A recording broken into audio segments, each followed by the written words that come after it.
नमस्कार, मैं हूँ गिरीश केरोल और आप देख रहे हैं मेरू रिवार। उत्तरकाशी से एक बड़ी खबर आ रही है जहां एक घुरल का बच्चा गंगा नदी में बहता हुआ दिखाई दिया। हालांकि फॉरेस्ट गार्ड की सूचना पर उसको रेस्क्यू कर लिया गया है और अब इसको उसके मूल जंगल में छोड़ दिया गया है। लेकिन काफी एक संवेदनशील मामला हो जाता है जब इस तरह के जो जंगली जानवर हैं, जो इंसानी जीवन के लिए बेहद जरूरी हैं, वो किन परिस्थितियों में पानी पीने के लिए आते हैं या और उसके साथ इंसानी व्यवहार उसके साथ किस तरह से होता है, फॉरेस्ट की टीम का क्या रोल होता है। एक दिलचस्प नजारा देखने को मिला उत्तरकाशी, जहां गंगा भागीरथी बहती है और संभवतः पानी पीने के लिए ये यहाँ पर आया था।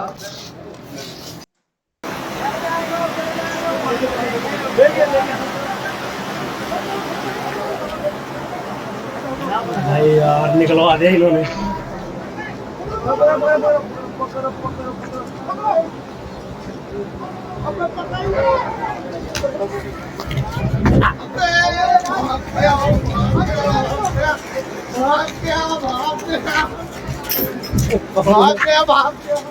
पकड़ा जा सकता है, अभी तो पकड़ा जा सकता है। रेस्क्यू के दौरान की तस्वीरें मणिकर्णिका घाट उत्तरकाशी।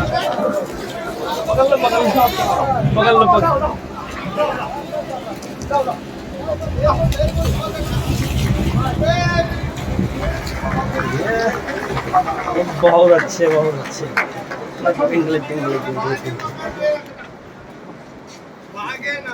पूरी खबर पर हमारे साथ प्रदीप बिस्सा साहब जुड़ गए हैं, जो रेंज ऑफिसर मुखेम रेंज के हैं। सर, स्वागत है आपका मेरे परिवार में। नमस्कार। मिस्टर, थोड़ा ये जानना चाहेंगे कि किस तरह के हालात हुए, सूचना कब मिली और किस तरह से आपदा तुरंत एक्टिव हुआ और फॉरेस्ट का इसमें क्या रोल रहा? ये सुबह 8:30 बजे हमारे फॉरेस्ट गार्ड ने हमें सूचना दी कि नदी में एक घुरल का बच्चा आया हुआ है। तो हमारी टीम मुखेम रेंज की तुरंत घटनास्थल पे पहुंच गई। तो वहां पे वो बीच नदी में फंसा हुआ था, तो हमारे साथ कोई गोताखोर नहीं थे। तो हमने एसडीआरएफ को तुरंत इसकी सूचना दी। तो एसडीआरएफ की टीम हमारी सहायता के लिए वहां पर पहुंच गई थी। तो हमने बोट के सहारे और एसडीआरएफ के जो गोताखोर हैं उनके सहारे उसको रेस्क्यू कर लिया गया और कुटेटी देवी के इधर जंगलों में उसको उसके वास स्थल में छोड़ दिया गया। अच्छा, ये फॉरेस्ट गार्ड का जिक्र आपने किया था, ये फॉरेस्ट गार्ड कौन है और किस सिचुएशन में इनको दिखा था, कितना देर लगा इस पूरी प्रक्रिया में, इसको एक्टिव होने में, आपदा तंत्र को एक्टिव होने में? इसमें लगभग आधा घंटे का टाइम लगा। हमारी एसडीआरएफ की टीम भी वहां पे पहुंच गई थी और हमारी वन विभाग की टीम भी तुरंत मौके पे पहुंच गई थी। और जब तक वो नहीं आए थे, हमारी जो वन विभाग की टीम थी वो 15 मिनट में वहां पे पहुंच गए थे। सभी हमारी टीम के 8-10 सदस्य। तो उन्होंने देखा कि पानी का बहाव तेज है, हमारे साथ कोई गोताखोर नहीं थे, इसलिए हमने एसडीआरएफ की मदद ली। उनके साथ कुछ गोताखोर थे, उनकी सहायता से उसे बचाया गया। क्या लगता है सर, ये पानी पीने यहाँ पर आया होगा? जिस तरह से अक्सर इस तरह की घटनाएं देखने को मिलती है कि जंगली जानवर आबादी वाले इलाके में जाते हैं, पानी की दिक्कत होगी जंगलों में, या ये रूटीन प्रक्रिया है, ये लोग आते हैं आबादी वाले इलाकों में? देखिए, आजकल गर्मी का मौसम है, तो नेचुरली जो वन्य जीव है उनको भी पानी की आवश्यकता होती है। जंगलों में पानी कम हो जाता है, तो शहर जो हमारी नदियां हैं उस तरफ अक्सर आते हैं। और सुबह हो सकता है ये घुरल का बच्चा पानी पीने इधर इंद्रावती नदी के रास्ते से नदी में पहुंच गया हो। तो उनको जो बाजारी पालतू कुत्ते हो, जो हमारे बाजार में कुत्ते हैं, गली के कुत्ते, और जो ये हमारे जो अन्य नागरिक हैं उनसे बचाव हेतु हमने उसको रेस्क्यू किया गया और जंगल में उसके वास स्थल में छोड़ दिया। सर, इसकी उम्र क्या रही होगी? इसकी उम्र लगभग 3 वर्ष के करीब रही होगी।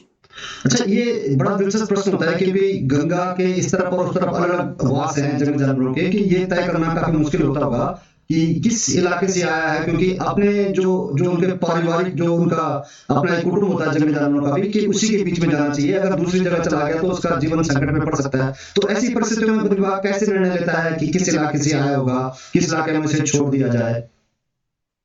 क्योंकि ये कुटेटी का जो जंगल है यहाँ पर अधिकता है इनकी घुरल की। हम पहले भी यहाँ पे देख चुके हैं घुरल के जो ये है घुरल का एक जो यहाँ पे कुटुंब रहता है, ये इंद्रावती से सटा हुआ जो हमारा जंगल है, इसमें हमने अक्सर यहाँ पे घुरल के बच्चे देखे हैं। तो इससे हमने अंदाजा लगाया तो कि ये इंद्रावती के रास्ते से नदी में चला गया और इस वजह से हमने उसको इधर उसी के वास स्थल में छोड़ दिया। चलिए, तो एक अंतिम रूप से क्या मैसेज देना चाहेंगे समाज के लोगों को, युवा लोगों को, जो अक्सर इस तरह की घटना को देखते हैं, जंगली जानवरों को सुरक्षित पहुंचाएं, किस तरह से सूचना दें, कहां सूचना करें, इस तरह से भी यदि कोई अन्य घटनाएं भी हो तो क्या मैसेज देना चाहेंगे पब्लिक को? नागरिकों से मेरा यही अनुरोध है, अगर उन्हें इस तरह की घटनाएं दिखती हैं, किसी के घर में अगर कोई वन्य जीव आ जाता है या नदी नाले में उन्हें दिखाई देता है, तो वो तुरंत वन विभाग को इसकी सूचना दे।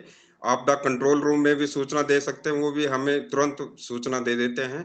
तो मेरा यही उनसे निवेदन है कि आप जितना जल्दी हो उसे वन विभाग को सूचित करें, ताकि हम उनको उनके वास स्थल में छोड़ सकें, और अगर कोई घायल अवस्था में होता है जानवर, उसको उचित उपचार हम उसको तुरंत दे सकें। बिल्कुल, इसी प्रश्न जो आपने कहा, घायल अगर स्थिति में कोई मिलता है तो कई बार ऐसी स्थिति होती है कि कोई व्यक्ति अगर अपने पास रखना चाहे या जब तक कुछ इलाज नहीं है तो ऐसा कुछ व्यवस्था है कि उसे रख सकता है या पशु अस्पताल में ही रखना पड़ेगा या वन विभाग में छोड़ना पड़ता है ऐसे स्थिति में अगर जानवर घायल हो?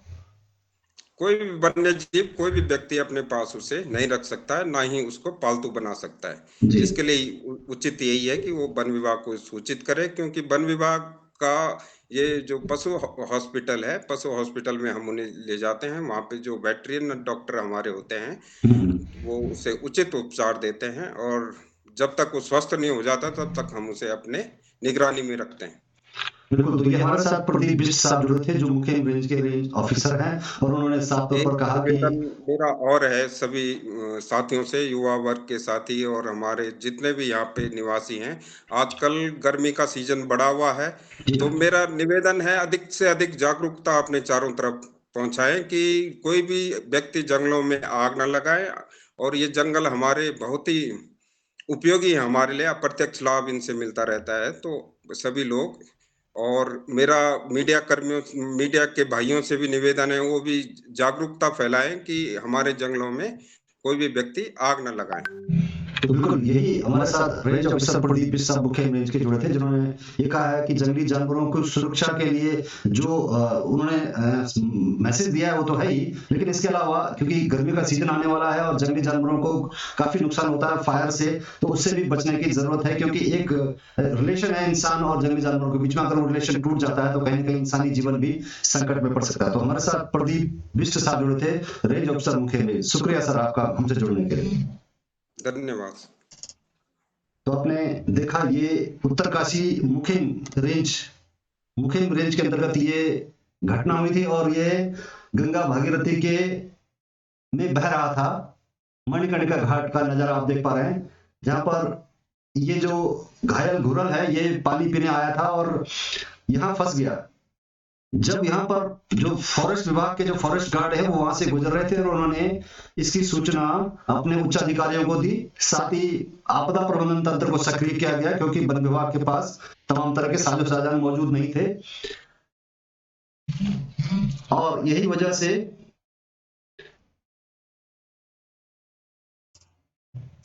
आप देख पा रहे हैं उत्तरकाशी की ये तस्वीर, जहां रेस्क्यू किया गया है इस घुरल को, जो पानी पीने संभवतः पानी पीने आया था। मणिकर्णिका घाट पर आफ्टर ऑल इसको पकड़ लिया गया और सुरक्षित जंगल में छोड़ दिया गया, क्योंकि मुखेम रेंज से ही आया था।